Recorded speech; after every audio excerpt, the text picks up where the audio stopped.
Okay. All right, it's been a bit, but we're back with. Been a couple of weeks because we were waylaid by Mother's Day and multiple birthdays. Yes, and also Rise of the Golden Idol DLC. As well. Mm-hmm.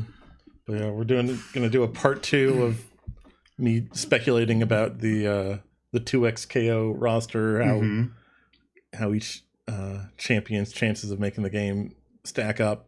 We covered Noxus last time. Yes, Noxus last time, and this time we're going to do Ionia. Yes. They have the most characters of any of the League of Legends regions. Oh, okay. Interesting. Also some just like real like classic fighting game material here. You got ninjas, you got samurai, you got ladies with animal ears.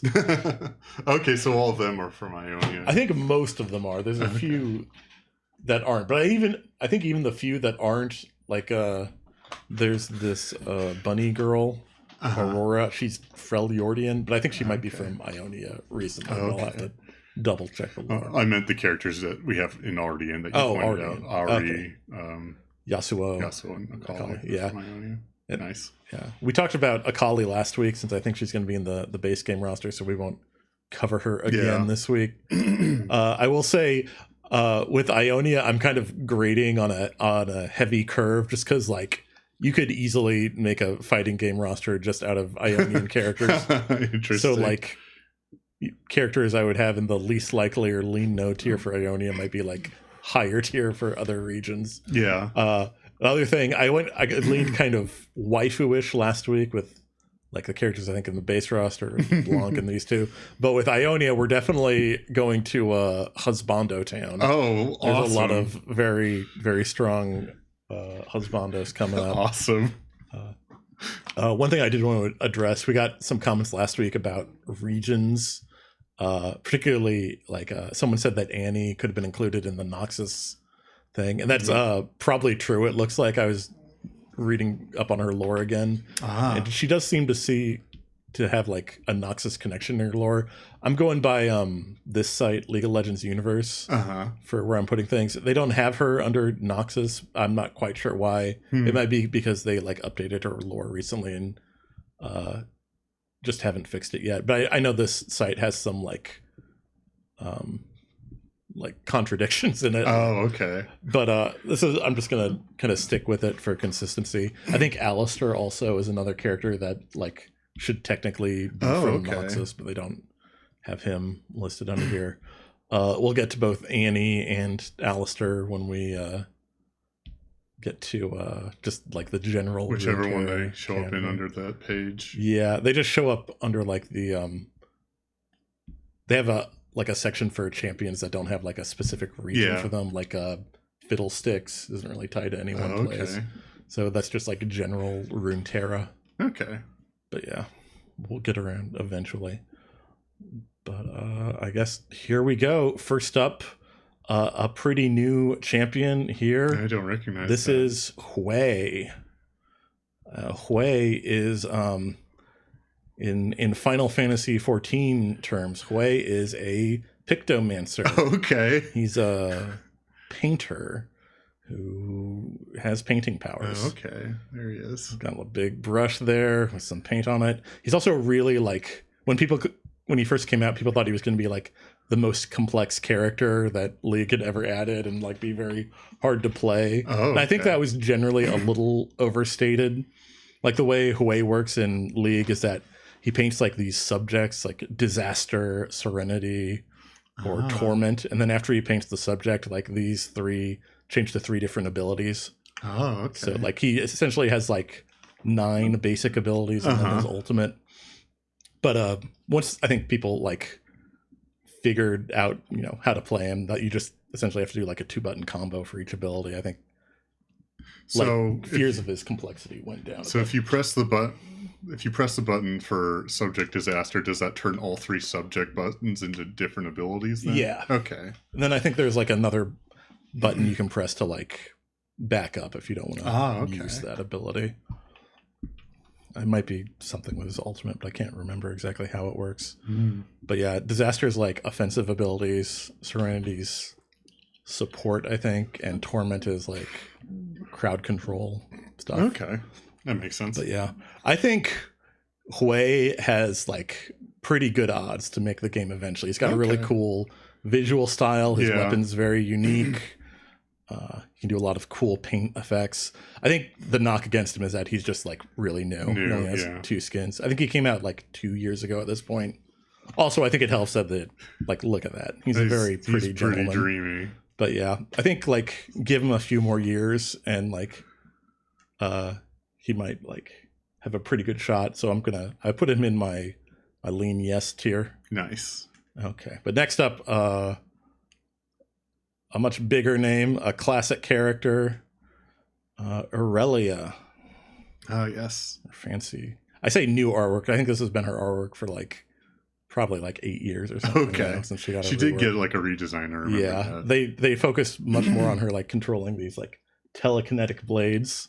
But yeah, I think Aurelia, once again, very, very strong case to make the game. I think the only like knock I really have against her is that like there's a lot of like female characters like her that are just like chucking blades at people. You know, Katarina Kali, kind of. Not really a Kali. She does stab people a lot, but she's not like shurikens or something. No, she has like this like sickle on a chain. Oh yeah, I forget what that's called. Yeah, but yeah, it's another ninja thing. Yeah, I forget exactly what it is either. Kali, something like that. I'll take your word for it. Yeah, I in like any other region, I would probably like knock Aurelia up into like most likely or even next champ in.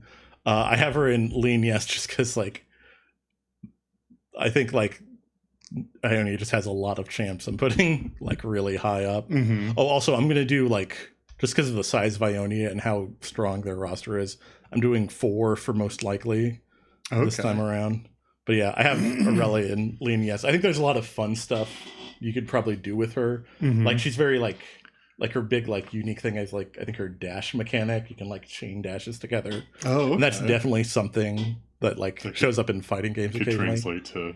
Yeah, I think Wolverine might work a little like that in Marvel vs. Capcom. There's a character named Beowulf in Skullgirls that kind of has like a multiple dash mechanic. Cool. And I think like her ultimate doesn't really like work in a fighting game, but you could like use the idea of it essentially. Just hitting someone with like a bunch of telekinetic blades. Like in League, she makes sort of like a cage out of them that opponents can't leave. And that kind of like AoE effect sort of thing is hard to do for a fighting game. Yeah. But you could definitely find something else for her to do. Zoning thing or something. But yeah, Aurelia, real strong case. Also, so many skins. Yeah. They would definitely make a lot of money with Aurelia. I haven't even seen this one. A lot of cosmetic money. Yeah. Championship pedigree. I think she's been in several like world champion teams. Okay. Okay, we'll go to our next guy, Ivern. Ivern, I don't know how much you know about Ivern. I don't know a lot. Ivern is a weirdo. He's a jungler, and his sort of theme is like pacifism. So instead of like killing jungle animals, he sort of like enchants their spot, and there's a timer that ticks down, and when the timer finishes, you can just like click it and get the experience, and the monsters teleport away. So he's like a friend of the forest. He also has an ability that can create grass for people to hide in, and for his ultimate, he summons like a big friendly rock monster that's I think basically like it's like one of the monster camps. Oh, okay, yeah, the golem. It looks like the golem, at least from what I remember the golem to look like. Yeah. Oh, okay. Yeah. That was him next to him. He's kind of skinny. Yeah, he's a kind of a skinny, spindly forest guy. Cool. That's some fun top-down design. I like it. Yeah, I think he's a fun character, and he's shown up like I think pretty regularly in like competitive play. I don't know how popular he is in just like regular play, but he definitely shows up occasionally. He's been around for a few years, has some good skins. Oh my goodness. There's Candy King Ivern. Gosh. Yes. Oh, he's bawling. He does bawl. Oh my god. I love him. And there's Daisy in the background. Yeah, Ivern's a lot of fun. I don't love his chances at making the fighting game just because I think it's really hard to like sell pacifism. That's yeah. for a It's fighting game literally character. it's the genre is called fighting games. Yeah, you want him to punch people. I do think like maybe down the line, if like they wanted to get just a really goofy kind of comedic character into the game, like I would like give him a shot then. But I have him at least likely, unfortunately. Yeah. Although I think it would be a real treat to see him in. I just don't like his odds personally. But and 2X, I don't suppose 2XKO has like a cameo system or anything like that. No, it's like straight tag based. Yeah, it's more. Although who knows, maybe down the line there is a character like who I think if they wanted to put her in the game, they might like put her in as like only a tag. Oh, but, okay. It's this cat. Okay. Yeah. But we'll get to her someday. She's one of the most controversial characters in League of Legends. Oh God. Okay, we'll get to Jin next. Okay, I'm somewhat familiar with Jin. Yes, Jin. He's sort of a hitman, serial killer kind of guy. He's one of those like serial killers that's all about like art and making a statement and stuff. He's also like ridiculously popular. He's one of the most popular bot lane champions. Oh, okay. Probably since his implementation. He has like a grenade. Here's his like basic shot. I think he's kind of unique among bot laners that he's kind of more focused on abilities rather than his like basic shot. His like basic ranged attack. Oh, Jeff says Jin was the last champion released before he stopped playing. Yeah. And here his ultimate is probably his most like famous thing. Yeah, this the big wide thing and shoot. He also has like an obsession or like a obsessive compulsive thing with the number 4. So every like 4th attack he uses is powered up. And I think there's some other thing with like his abilities based around 4. I think Jin has really good odds. Like he's like still like listed today by a lot of like League players as one of the best designs Riot's ever had. Oh, okay. He's like still widely played. He's always been one of the top bot lane characters since its implementation. Nice. Just like a weirdo serial killer is kind of definitely something you see regularly in like fighting games that are a bit grimmer than others. Yeah. Like I know Fatal Fury has one. Of course, like everyone in Mortal Kombat's killing people. Oh yeah. I don't know if they have a straight up serial killer. Actually, now that I think about it, but they're all probably. I guess Kano like kills people all the time. Yeah. He's a scumbag. Kano is more like mercurial though. Yeah. But yeah.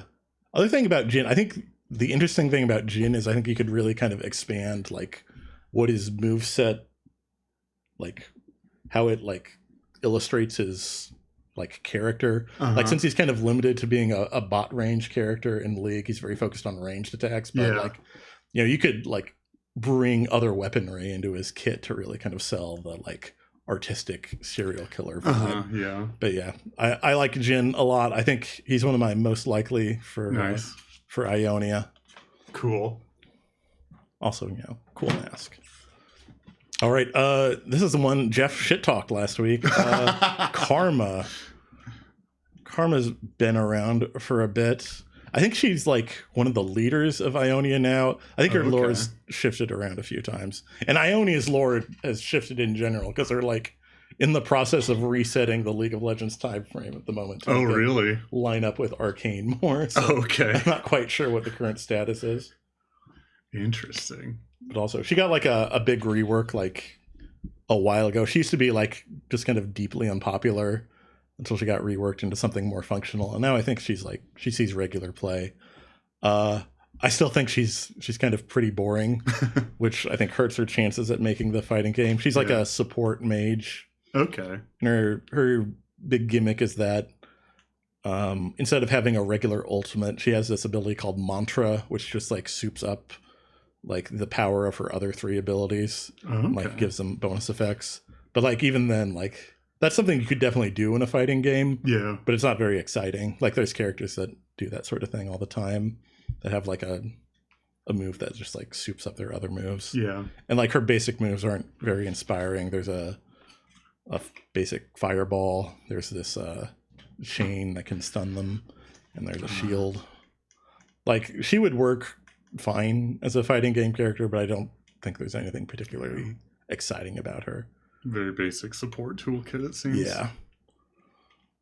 She does have a lot of skin. She's been in the game for quite a long time now. So yeah. she's definitely built up a good amount of skins, and I know she has a solid fan base, but not Jeff. Not Jeff.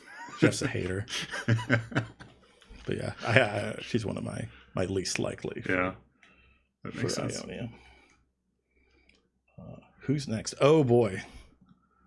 Up next. How edgy do you like your fighting game characters, Thomas? Oh boy. How? Because we have the edgiest boy. This is Kane. Oh, it's spelled with a Y, though. It is spelled with a Y. So, God, I have to explain the Shadow Reaper. The Shadow Reaper, yes. I was not kidding. This is probably like the most Shadow the Hedgehog character in League of Legends. Do you know anything about the Darkin in League of Legends lore? No. Okay. So we'll explain that real quick. The Darkin are like this like group of like, I think they were like hemomancers, or like they used blood magic or something, and they became like ridiculously powerful in the distant past of League of Legends. But until like someone showed people how to like trick the Darkin and seal them inside their own weapons. So now the Darkin are essentially like a bunch of like sentient weapons that like if you like pick them up, they can like corrupt you and take over your body and bend your flesh to their will. Like the characters Aatrox and Varus are Darkin characters. One's like the big sword and one's a bow. Oh yeah, Jeff thought this guy was going to be Aatrox. Yeah, he's very similar to Aatrox. With Kane, it's the Scythe. But the Scythe hasn't taken over Kane yet. They're sort of battling for control of the body. Oh, yeah. And I remember reading the lore about Varus. It definitely sounds like what you were describing. Yeah. Varus has some weird lore. Yeah. But anyway, yeah, you were saying. Yeah. So, like, Kane's big gimmick is really cool. I think it would be really cool if they implemented it in a fighting game. Throughout, like, a game of League of Legends, Kane builds up like sort of two different resources, and then like at some point during the game he can either like turn into a form where he masters the scythe. I think the scythe is called Rast, I think. So where Kane wins the battle of domination and he becomes Shadow Assassin Kane, or Rast wins the struggle for control and like Rast becomes the character. Oh, interesting. Which I think would be a really neat thing to implement, like maybe after like the first round or at some point during the game, based on what's happened, you like sort of transform your character in a way that you can't really go back from. I think that would be a pretty fun thing to implement. Also, like, you know, Scythe characters show up pretty regularly in fighting games that have a weapons focused, and it's either Kane or Fiddlesticks. I think Kane has better odds, and also like he just looks cool. Yeah. So here's like Shadow Assassin. Here's Rast. Oh, okay. I see. Cool. Kane's the Scythe has an eyeball. Yeah. Lots of skins. Ooh.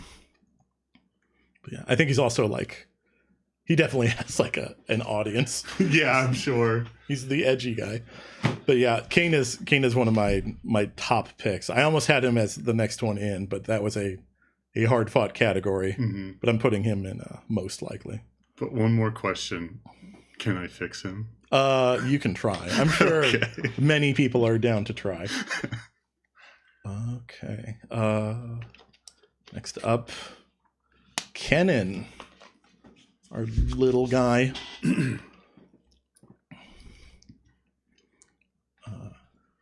Kennen, Yordle ninja. I think, he has like the general problems Yordles have. Like he's pretty short. You got to find a way for opponents to interact with a him weird in, like, hitbox the same way. Yeah. Which I don't think is insurmountable, but I think like a lot of the other Yordles like would either be easier to implement or like if you were gonna implement a Yordle that was hard to hit, you would probably want to do like I don't know, one of the goofier ones.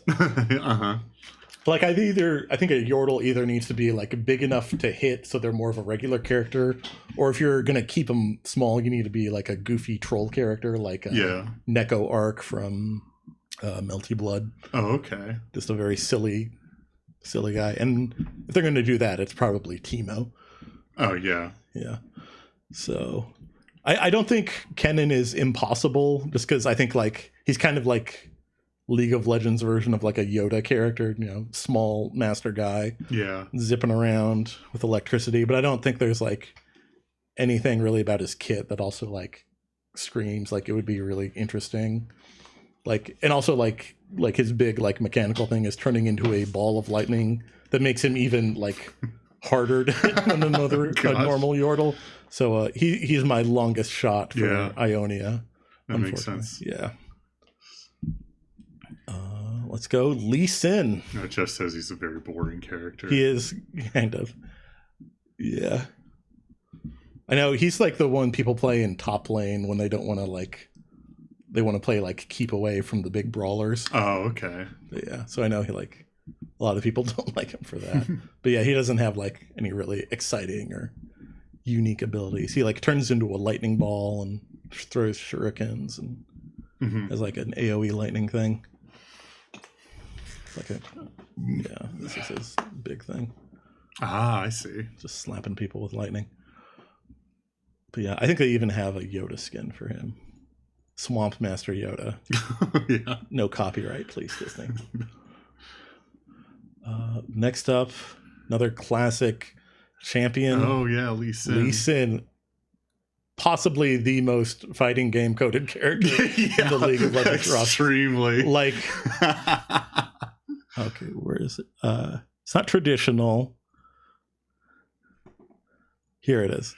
Muay Thai Lee Sin. This is just Sagat. Yeah. From Street Fighter. That's Sagat's outfit. But yeah, Lee Sin, very popular. Still one of the most popular junglers to this day. Like the hand-to-hand martial artist in the League of Legends roster. Just totally built to be in a fighting game. I also think like the game doesn't really have what you call a Shoto character yet.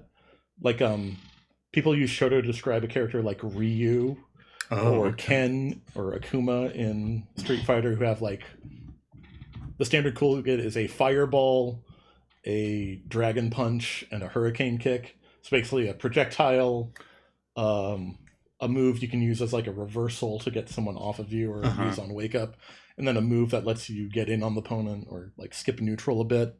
Okay. So like those are the classic Shotos, and like people kind of expand it to like any starter character in a fighting game. Like Saul and Kai and Guilty Gear are also kind of Shoto-ish, or Terry and King of Fighters, like the basic guy who has all the tools. Yeah, who doesn't really do anything tool set, special, but does it all well. You can use to like learn the fundamentals of the game. And like I think Lee Sin is really built to be that kind of character. He like already has moves that could basically be like a hurricane kick where he like gets in on an opponent. He has a fireball. He doesn't really have like an uppercut, but he has a move that knocks people up, and that could definitely be like his dragon punch equivalent. But yeah. Is there an existing character in the roster that kind of fills that role right now? Not really. Okay. Interesting. From what I remember from the beta, the characters like people suggested to like maybe start with to learn the game with was Darius, but Darius is like kind of big, bulky, and slow. Yeah. So he just has like big buttons you can use to like feel people out. It's like it's the big guy from Soul Calibur, like Astarioth or something like that. But yeah. Or Astaroth. And then like Ari's kind of like the low health kind of mix-up character. Braum is big, bulky, and defensive. Alawi has a really weird like Oki kind of mechanic where she like gets tentacles all over the field. So yeah, they don't really have like just a real basic fundamentals character, which which I think helps like a character like Lee Sin out a lot. I could definitely see him filling that niche. I could definitely see him ending up in the base roster for that reason. But yeah, he's one of my top picks. Where did I put him? Here. I also have him here. Jeff says if he ends up as the starter character, it'd be ironic because he's famously one of the hardest League characters to play. Yeah. His whole thing is like after he uses an ability, it like briefly changes into a different ability. Oh, okay. So you kind of have to like combo his abilities together, really think ahead. But yeah, I tried playing Lee Sin a bit way back when I played League, but he is like tricky to learn. But yeah, I think he has decent odds. Awesome. Most likely there.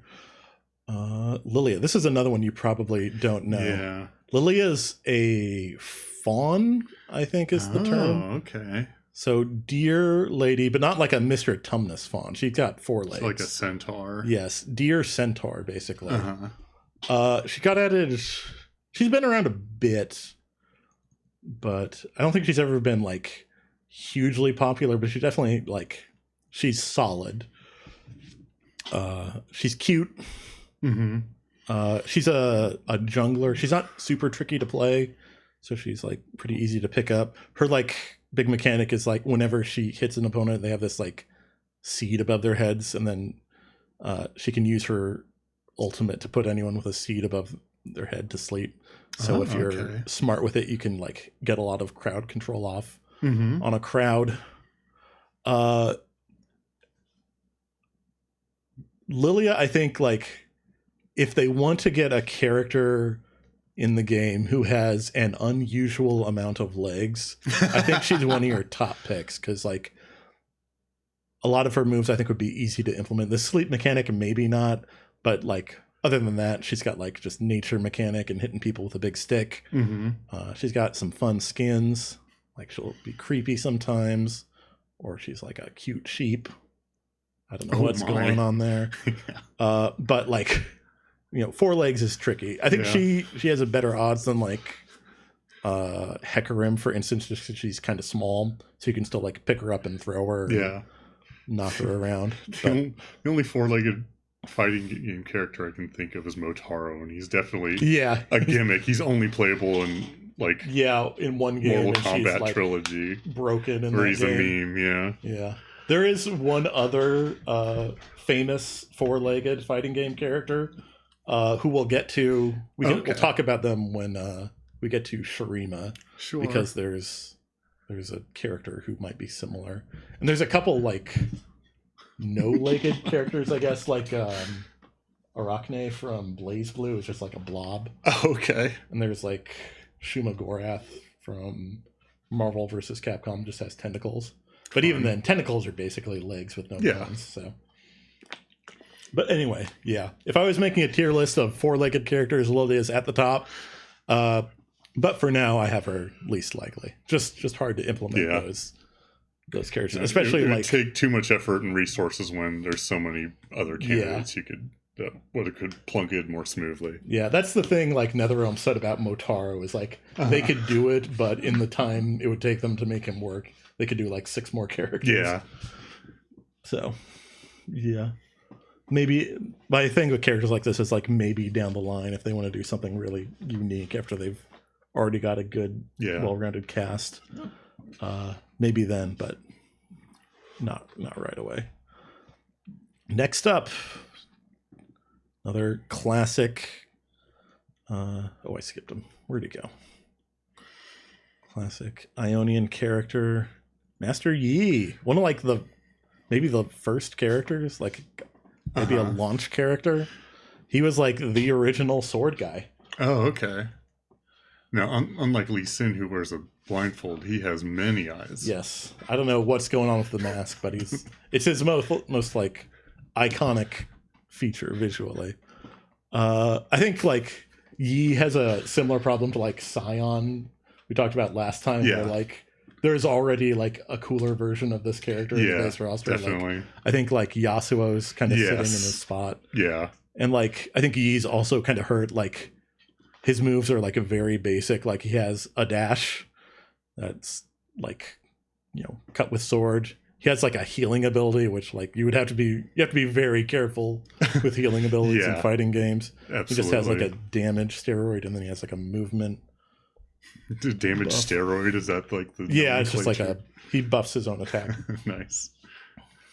But yeah, nothing about his like moveset is just really like super unique. And there's just a lot of other cooler sword boy characters in the game. Yasuo already, and then like a couple other like Ionian characters we'll talk about. And then all the wide world of sword boys from Demacia. Oh yeah. I don't know, what other sword boys are there? There's sword ladies too. Yeah. But yeah, I think Yi just has like there's a lot of like cooler options for characters that fit into a similar niche. So I don't think his chances are that high.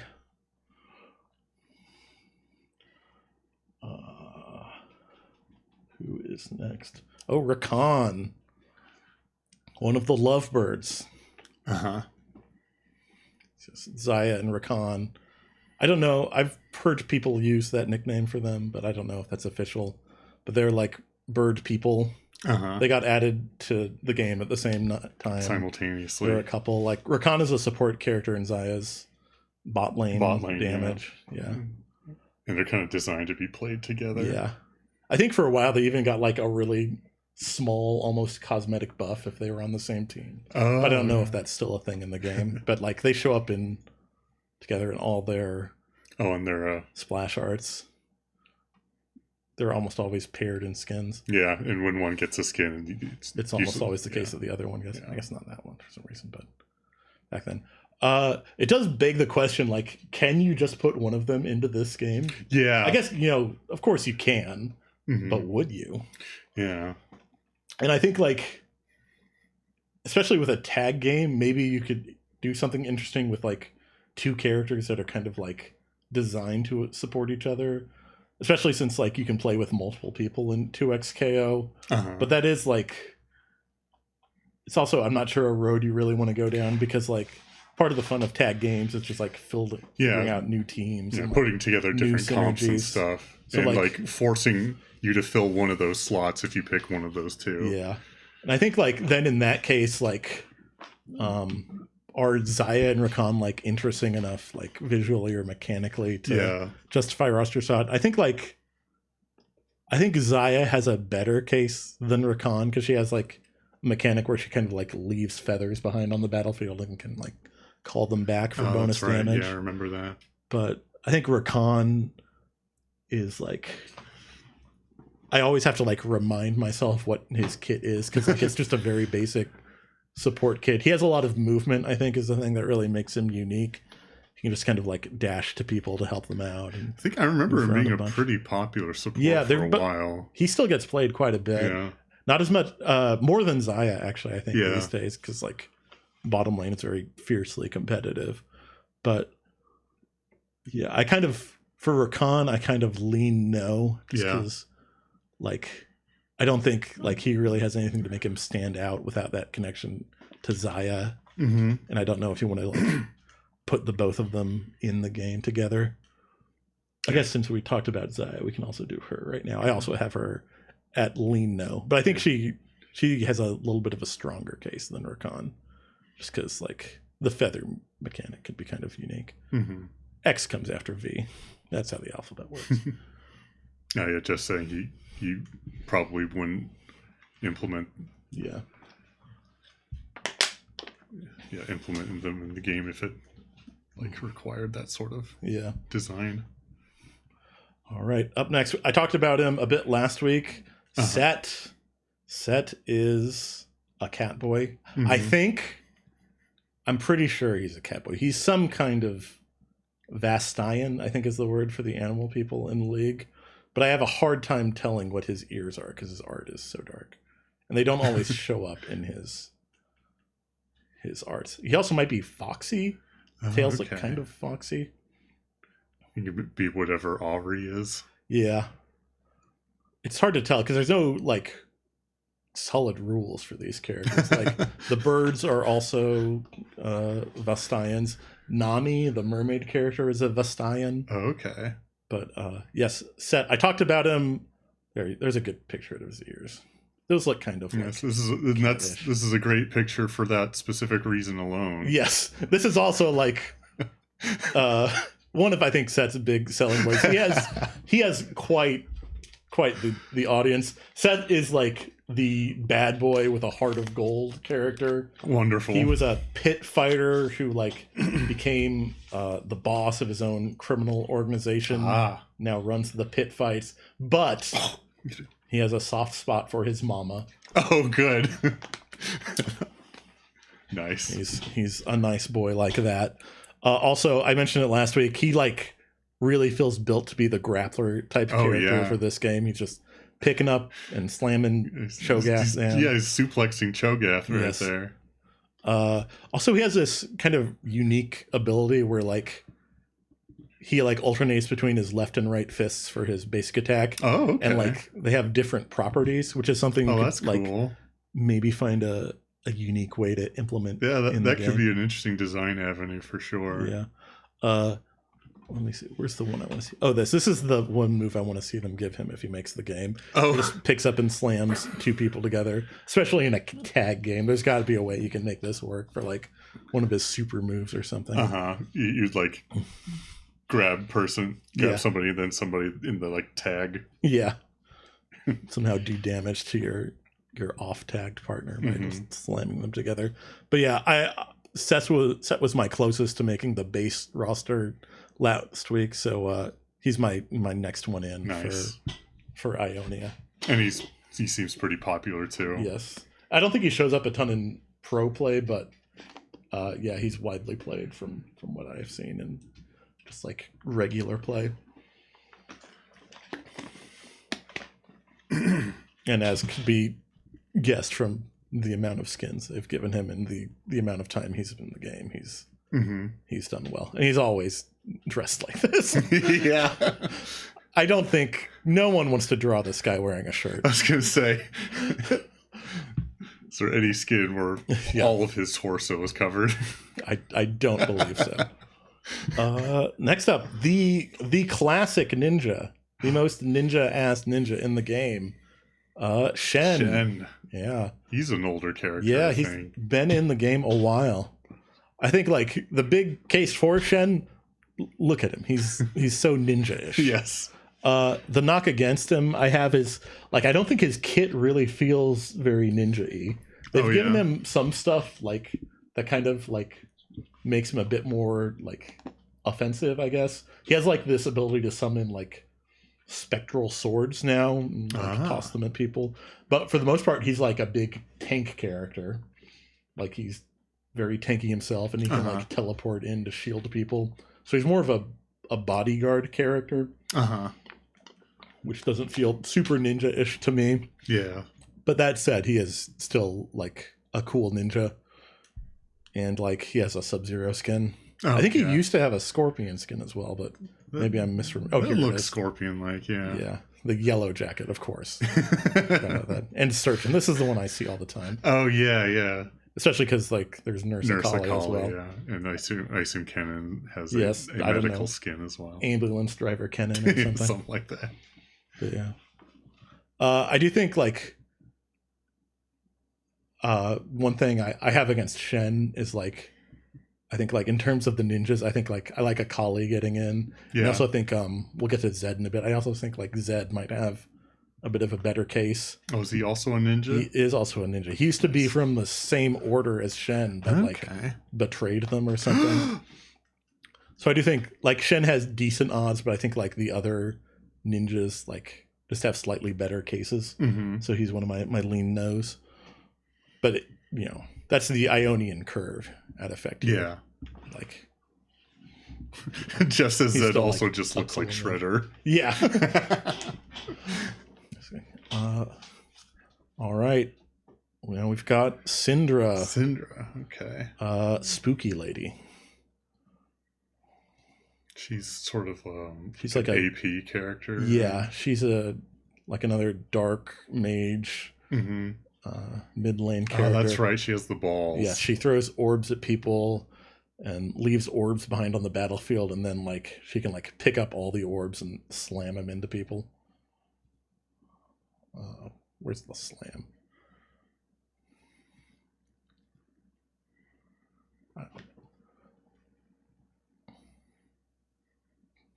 There. Okay, but yeah, Syndra's still like pretty popular. I don't think she's like the most popular like mid laner.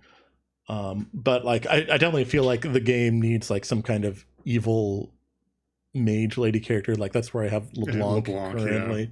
Yeah. But I do think like Syndra is definitely different enough that like you could get her in as well. Morgana also kind of occupies definitely that same space. There she is. Yeah. They're both spooky, glowing eyes, that sort of thing. I think like the orb stuff I think is cool enough, and I think she's got a good look and she's pretty popular. I have her in lean, yes, but it's tricky. Yeah. She's just, it's so competitive. But I do like Syndra quite a bit. Varus. Oh yeah, we talked about the Darkin earlier. Yeah, Jeff also mentioned apparently Varus has weird lore IIRC because he was written by one of the Penny Arcade guys. Really? I did not know that. So what are their names? Yeah, Mike or Gabe. Mike or Gabe, yeah. I think, or Jerry. Gabe is like the character, isn't it? That's right. Yeah. The characters are Tycho and Gabe, and the writers are like Mike and Jerry. Yeah, that's right. I forget which is which. I think Jerry is Tycho, but I'm not sure. I'm 100% sure. But anyway, yeah. Yes, I didn't know that. Me neither. But he does have weird lore. Like, Varus' thing is, like, he's the bow, right? Yeah. So that bow was found by, like, a pair of Ionian hunters. Yeah. Who, like, may have been a couple. I've heard people say that. I don't know if that's official. It definitely seems implied. Okay. I'm not sure. I remember there was, like, some kind of animated short with them where it definitely seemed implied that there were a couple. Yes. But, like, when one of them picked up the bow, like, Varus fused both of them together to create his new body. And now all three personalities are kind of in there. Like, just not chilling, whatever the opposite of chilling is. Varus, the three wolves in there, and they're not harmonious. Yes, I think Varus is fun because you could have like both like basic archer stuff, like Kung Jin and Green Arrow from the Realm games, but then also you could bring in some like body horror stuff. Oh yeah, for the dark inside of the character. I don't think like any of the archer stuff on display in like League is like super cool, but like I think the game's definitely gonna have like a bow character, but I do think like he kind of has to compete with Ashe for that slot. Ashe seems maybe a little more popular. Yeah, she's very popular still. So I have him at lean no, but it wouldn't shock me to see him make the cut. Just because I do want to see some Darkin representation in the roster. Yeah, eventually. That would be cool. Get gross with those body horror effects. Some fun lore. Yeah. After they're, I guess, in the process of maybe adding another Darkin character to the game pretty soon, so we'll have to see if they get real weird with it. They added one a couple weird years ago, and it may be the strangest. Darkin character because it's this dog. Oh, okay. And it's like not even one dog. It's just like a whole pack of dogs. Oh, fun. Yes. Wukong. Monkey time. Yeah. Yes. Wukong, he's one of the characters who got added to the game like right after I started playing. Yeah, I remember that. He was one of the first sort of newly debuted characters. Yeah, kind of got into it. The Monkey King. One thing I was thinking about when I was writing my notes on Wukong, I'm surprised like more games don't have a Monkey King character. He's like such like a popular archetype in like mythology. And like Journey to the West is still very popular. Yeah. Black Myth Wukong did numbers last year. And I think like other MOBAs even have their own like Monkey King character. Yeah, I think so. I know like Dota has. I think Dota's is just called Monkey King or something like that. I'm pretty sure you're right. But I think I think this guy, put him in League. would probably be pretty popular. He doesn't show up in like pro play, but I think he still gets played quite a bit. He's been in the game forever. You can do fun things with like the staff and the trickster moves and this, just summoning friend monkeys. Yeah. But yeah, I think it would be fun to see like a Monkey King style character in a fighting game. And I think Riot has an opportunity to maybe be probably not the first, but maybe one of the most high profile, because I don't think there's not one in Street Fighter, it's not one in Tekken or Soul Calibur or any of those, not in Mortal Kombat. I'm sure I'm forgetting something, but yeah, I think Wukong has a strong case just because like his stuff seems easy to implement, and still like pretty unique. Like I think all the stuff with like the doubles and like the extendable staff that's both in like actual Monkey King lore and in League of Legends is stuff you could implement in a fun way. Definitely. So I think he's one of my lean yeses. Nice. All right, getting near the end. Yeah. This is Yone. Do you know Yone, or is he after your time? Probably after my time. Yeah, okay. I don't recognize them at all. Yes, Yone is Yasuo's brother, who he killed in a duel because Yasuo had been accused of a crime he didn't commit. And his brother was sent to bring him to justice, and sad stuff happened. But now Yone is back from the underworld, and he looks very cool. Yeah. He also has swords, but in addition to his regular sword, he has a red blood demon sword. Oh, awesome. He's got like this red glowing mask thing. He has a bunch of cool moves where he sends out his soul to slash people. Cool. But yeah, he's another one of the extremely cool sword boy characters. Yeah. Although unlike the other ones, I think he's got like enough mechanical uniqueness that I think that like helps his odds quite a bit, because all this like spirit stuff is definitely something you could use with kind of like a pseudo puppet character or like a stance-based character. Like there's this character in Skullgirls named Eliza, who's like sort of an Egyptian like Pharaoh Cleopatra themed character, but like her like big mechanical thing is that like her skeleton jumps out of her body and like leaves the rest of it behind and then goes and starts attacking people. Okay. And I think you could kind of do something similar with Yone, where like his soul erupts from his body and closes the distance on people to attack them. And I think that Yasuo being in the roster normally would make you think they would other sword characters would be less likely, but just his relationship to Yasuo might actually help in that regard. Yeah, that's definitely like if they ever do any like story or lore based stuff in the game, that's definitely something cool they could explore. And I do think like if we're gonna start seeing more Ionia stuff and like the Noxus TV series or whatever they're doing, and they're doing a bunch of Ionian lore in the game right now. Oh, okay. I feel like Yasuo and Yone are definitely gonna show up a bunch. It's definitely one of the stories Riot keeps returning to. So yeah, Yone is one of my top picks, one of my most likely up here. Cool. And we'll close it out with Zed. I talked about it a bit with Shen. I guess he was part of the same ninja order as Shen, but he felt like they were weak and like not like fulfilling their duties as much as they should be or something. So like he betrayed them and founded his own ninja order, the Order of Shadow. And now he just does dark ninja stuff with all these like shadow clones. Yeah, a ninja classic. Yeah, he's also like the most like, if you think of ninjas as like the guys who throw ninja stars at people, shurikens and whatnot, that's like his big move. Oh, okay. That's how he does a ton of damage.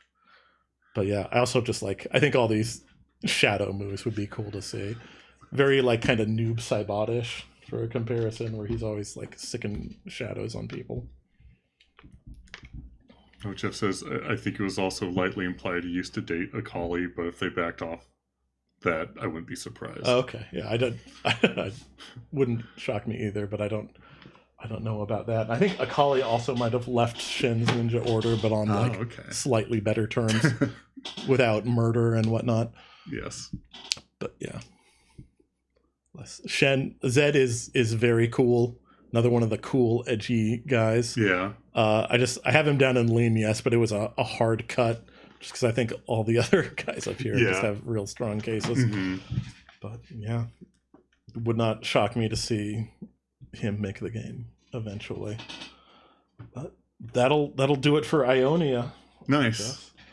I have mapped out the rest of the zones. I want to see if we can get it done before Evo, because I guess that's the next time we're going to get more 2XKO news. Oh, okay. And since the game is supposed to launch sometime this year, we should be getting the final roster sometime around before that. Maybe they'll have to push it back, because maybe the only way to play 2XKO was like through Grand Theft Auto 6. Yeah. There's an arcade cabinet in one of the hideouts. Mm-hmm. We'll have to see. But I think next time we do this, we'll do Piltover and Zon. Okay. Bring so all that's those, like Arcane, right? Yeah, that's why. Get to talk about everyone's favorite Arcane characters. Am I going to have to watch Arcane? Yes, I'm going to make you watch all of Arcane. Okay. I haven't watched it, so I'm going to make you watch it and then tell me about it. I'll watch like one video essay on it. Tell me about Heimerdinger. Yes. Let's see. So next, Piltover and Zon. I was thinking after that, Bilgewater and the Shadow Isles. Because I guess they're also working on a live-action series set in Bilgewater. Okay, interesting. That's where all the pirates are. Who are they going to cast as Mistfortune? Yes. The famous bit of lore they have like removed from the website about how her top is like strained to contain her or something. One of those things I think Riot would her rack's just too big. It's too strong. All right. Then after that, I was thinking Demacia and Bandle City. Those two have like nothing in common, but I figure we'll start doing these two at a time since the rosters are getting smaller and I need to put Bandle City somewhere. So, like, Demacia is all, like, knights, so, like, Garen and... Jarvan, Lux. Yes. Lux. All those characters. And, of course, Bandle City is all the Yordles. Oh, okay. And also the cat. Okay. The controversial cat. The controversial cat. I'm excited to learn about. Just says, but what about the Megalings? Megalings? I'm not sure what those are. I don't remember Megalings. I'll have to look that up. Then after that, Freljord, the ice place. I don't know. I'm not familiar with that. Targon, I figure would be kind of a close link. Targon's a big mountain, so that feels like a close enough fit. Targon's where like the myth characters like Pantheon and Diana are from. Cool. Then after that, Shurima, Ixtal, and the Void. You know, Shurima's like the desert region with like Azir. Jeff is saying there were originally 2 short races. Okay. And the Megalings just got retconned into Yordles. Okay, that's probably for the best. He says we've forgotten the Megling genocide. I did forget the Megling genocide. All the like Megling genocide deniers got to me. I did feel like a lot of the Yordles kind of looked different from one another. There was definitely like a split between ones that are more humanish and ones that were kind of furry. Yeah. But I guess now they're all combined. Yeah, it just says which is why some have fur and some don't. Yeah. God, remember old Poppy? Yeah. So disturbing. Now she just looks blue. Yeah. Yes. I was lumping together Shurima, Ixtal, and the Void for one of the last streams. Ixtal is like a pretty new region. They've just been kind of like tossing older characters into there to kind of like fill it out. Like Skarner is from Ixtal now. It's sort of like Scorpion. Yeah, it's kind of like jungle-ish and kind of like Mesoamerican, I guess you'd kind of say. The name sounds Mesoamerican to me, at least. Who else is from Rengar's from there now. I guess because like he's a big cat and it's a jungle. Oh, okay. Is that kind where of fits. Italy is from too? Yes, Nidalee also got moved there. I think it used to just be like a subset of Shurima, but they branched it off into its own spot. And then the Void is just where all the monsters are. All the monsters, yeah. Cho'Gath and Shogath, Kha'Zix, Rek'Sai, is Kog'Maw, that one of them? Rek'Sai, yeah, that's there somewhere. There. Yeah. And also like Kassadin and Malzahar and Kaisa. Kaisa, that's her name. Yeah. Well, the KDA lady. Yes. I feel like if you're a KDA character, you're probably getting in the game at some it's point. true. Yeah. Spoiler for future episodes. Yeah. And then finally, we'll polish it off with like the characters who aren't from any one zone. That's just the general Runeterra Mhm. list. Cool. And maybe some like closing thoughts. We'll see. Yeah, sure. But like Aatrox, I don't think has zone. Alistar, Kindred, Fiddlesticks. Those characters are homeless. It's very sad. No one will let the skeleton in or the scarecrow into their country. But he's so nice. They don't trust him. No, he got creepy new splash art. Oh yeah, that's why. It does look creepy. But yeah, I think tomorrow we're gonna try to do some more Rise of the Golden Idol. Mm-hmm. Maybe, hopefully, finish it off. We'll have to see how tough the cases are. Yeah, because the first two were pretty hard. There's at least three more. 3 more. Yeah. So, yeah, we'll see. If we do 2, I think we should just like press ahead and do the third. Because yeah, sure. Mm-hmm. Okay. Yep, we'll be back tomorrow. Cool.